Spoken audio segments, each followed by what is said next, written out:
जादुई आम का दरख्त। एक वक्त की बात है, एक गांव में एक छोटी सी फैमिली रहती थी। ये लोग बहुत गरीब थे। बाप बूढ़ा होने की वजह से काम वगैरह कुछ नहीं कर सकता था, इसलिए उसका बेटा गांव के एक सेठ के यहाँ मुलाजमत करता था। सेठ का आम का व्यापार था। उसके गोदाम में आम की बोरियां थीं और वो लड़का उसका हिसाब किताब करता था और बिट्टू भी उसके कारोबार का बहुत ख्याल करता था। हाँ बिट्टू, आज हमने एक ट्रक आम का को हाटनगर भेजना है, तुम ये काम करवा लोगे? पर सेठ साहब, इसमें तो बहुत टाइम लग जाएगा। 5 बजे तो मेरी छुट्टी हो जाती है। हाँ मुझे पता है, इस काम में सारी रात भी लग सकती है। अगर तुम ये काम करवाओगे तो मैं तुम्हें ज्यादा पैसे दूंगा तनख्वाह के साथ। तुम्हें तो पैसों से ही मतलब है ना? जी जी सेठ साहब, मैं तो यहाँ रोजी रोटी करने आया हूँ। मुझे ज्यादा पैसे मिल जाएं तो मैं काम भाग भाग कर करूँगा। बस ठीक है, आज रात माल की जिम्मेदारी तुम्हारे ऊपर है। उस सेठ के गोदाम में मीठा नाम का एक मुलाजिम भी काम करता था। वो ये बातें सुन रहा था।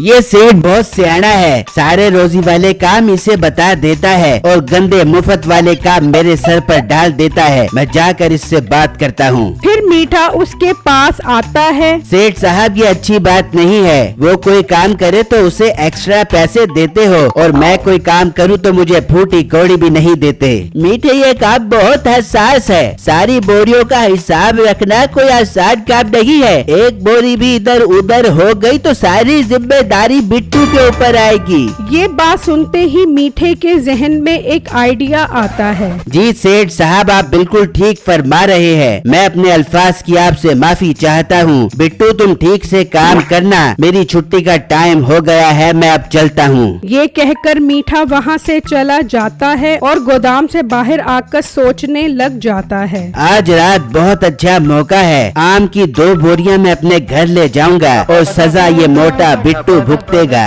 फिर मीठा अपने घर की तरफ चल पड़ता है। मीठे की एक बहन और माँ थी। मीठा जैसे ही घर पहुँचता है, आप मेरे लाल आजा बहुत मेहनत करता है, जाकर मुही भाई के लिए पानी लेकर आ। अच्छा अम्मी जान, अभी लेकर आती हूँ भाई के लिए पानी। हाँ, बीच में चीनी डालकर लाल रंग का रुअफ़ज़ा भी डाल दी। सादा पानी मेरे मुंह से नहीं उतरता। अच्छा भाई, अब आराम से बैठे, मैं भी लेकर आई। फिर उसकी बहन पानी लेने चली जाती है। सुना बेटा, तनख्वाह लेके आ गया है मेरे बेटे, मेरे लाल, मेरे हाथ पे रख दे तनख्वाह। अच्छा, तो मामला यहाँ तक पहुँच गया है। मैं भी कहूँ कि आज अम्मा को हो क्या गया है। आते ही मेरा सोना, मेरा लाल। अब समझ आइए, मस्के तनख्वाह लेने के लिए लगाए जा रहे थे। तो तनख्वाह के लिए ही मस्के लगाऊंगी, और तेरी शक्ल तो ऐसी नहीं है जिस पर मुझे प्यार आए। ला दे तनख्वाह, ज्यादा बातें ना कर।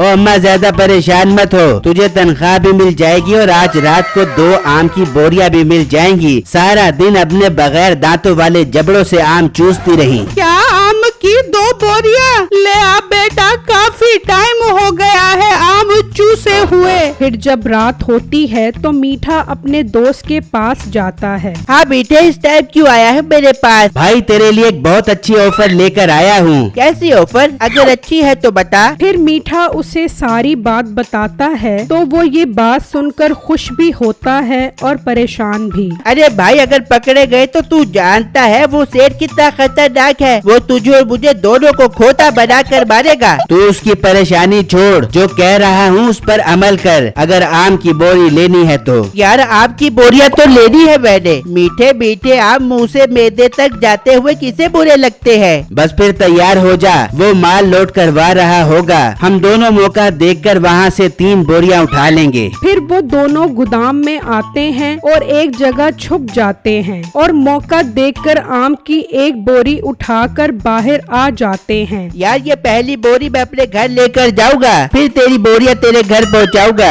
ओ हेलो, ज्यादा सियाना बनने की जरूरत नहीं है, मैं जबान का बहुत पक्का हूँ। तेरा हिस्सा तुझे मिल जाएगा, पहले 2 बोरियां मेरे घर पर पहुँचवा। फिर वो एक बोरी मीठे के घर रखते हैं और फिर दूसरी बोरी और फिर तीसरी बोरी उठाकर दोस्त के घर आ जाते हैं। देख लिया, हिसाब बराबर हो गया है। अब सारा दिन रस भरे आम चूसता रही। वाह बेटे, साफ करना है तो पूरा कर। तूने भी 2 बोरियां ली है, मुझे भी 2 बोरियां दे ना यार। मजे लेने हैं तो पूरे लेते हैं। चल तू भी क्या याद करेगा, चल एक और बोरी लेने चलते हैं। फिर वो गोदाम में आकर खड़े हो जाते हैं और मौका देखकर चौथी बोरी भी उठा लेते हैं। और जैसे ही जाने लगते हैं तो बिट्टू की नजर उन पर पड़ जाती है और मीठे को भी शक हो जाता है कि बिट्टू ने उसे देख लिया है। यार ये तो मीठा है, ये इस वक्त यहाँ क्या करने आया है? मुझे मामला खराब लग रहा है। मर गए यार, इसने हम दोनों को देख लिया है। अब तो हम दोनों की खैर नहीं, अच्छी भली 3 बोरियां लेकर आ गए थे। चौथी बोरी के लिए तू ऐसे मर रहा था जैसे हमें फिर कभी मौका नहीं मिलेगा। भाई अब क्या करे? मुझे सोचने दे, मामला बहुत खराब हो गया है। कुछ ऐसा करना पड़ेगा कि बात हम पर ना आए। मीठा सोचने लग जाता है और फौरन ही उसके दिमाग में एक आइडिया आता है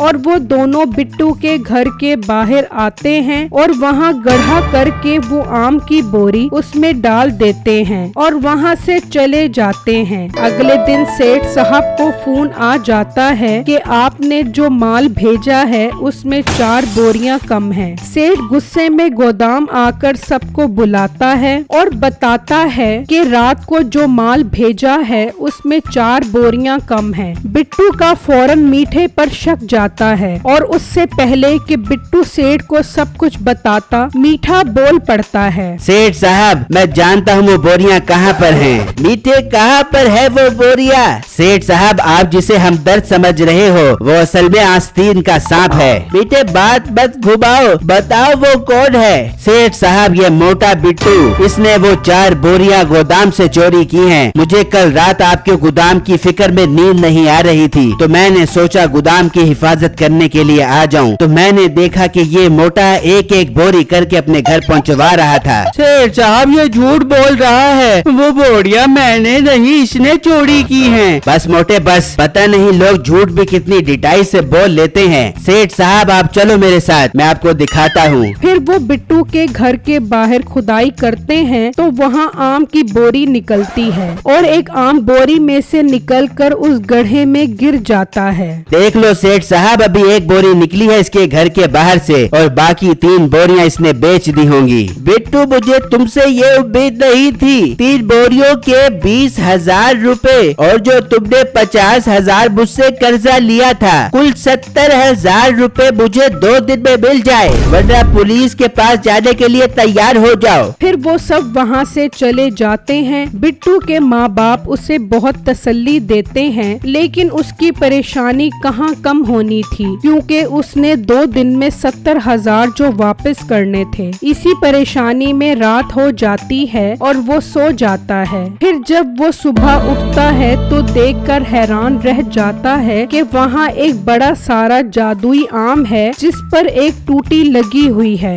बिट्टू जैसे ही उस टूटी के नीचे गिलास को लाता है तो उसमें से आम का रस निकलना शुरू हो जाता है। ये बात पूरे गांव में फैल जाती है और लोग बर्तन भर भर के उससे आम का रस खरीदना शुरू कर देते हैं और एक ही दिन में उसके पास 70,000 रुपए जमा हो जाते हैं और बिट्टू उसे फौरन 70,000 रुपए देने आ जाता है। ये क्या बिट्टू, तुम्हारे पास एक ही दिन में 70,000 रुपए आ गए? बस सेठ साहब, जिस जगह से कल आम की बोरी निकली थी वहाँ एक जादुई आम निकल आया है जिससे भर भर के आम का रस निकल रहा है। उसे बेचकर ही मैंने एक दिन में 70,000 रुपया कमाया है। बिट्टू, तुम मुझे 70,000 दे रहे हो इसलिए हमारा हिसाब बराबर हो गया है। अब क्योंकि वो बोरियां तुमने वहाँ रखी थी इसलिए वो जादुई आम भी तुम्हारा है। ऐसे कैसे इसका हो गया? सेठ साहब, आपकी गंजी लश्कारे मारती टिंड की कसम, वो बोरियां मैंने वहाँ रखी थी। क्या भी थे? वो बोरियां तुम लेकर गए हो? सेठ साहब, मुझे अपनी बगैर दांतों वाले मसूड़ों से आम चूसने वाली माँ की कसम, वो बोरियां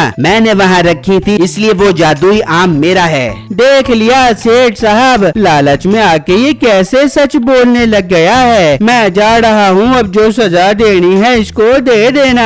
मेरी वीडियो को लाइक और मेरे चैनल को सब्सक्राइब कीजिएगा और मुझे कमेंट बॉक्स में जरूर बताइएगा कि आपको मेरी स्टोरी कैसी लगी। शुक्रिया।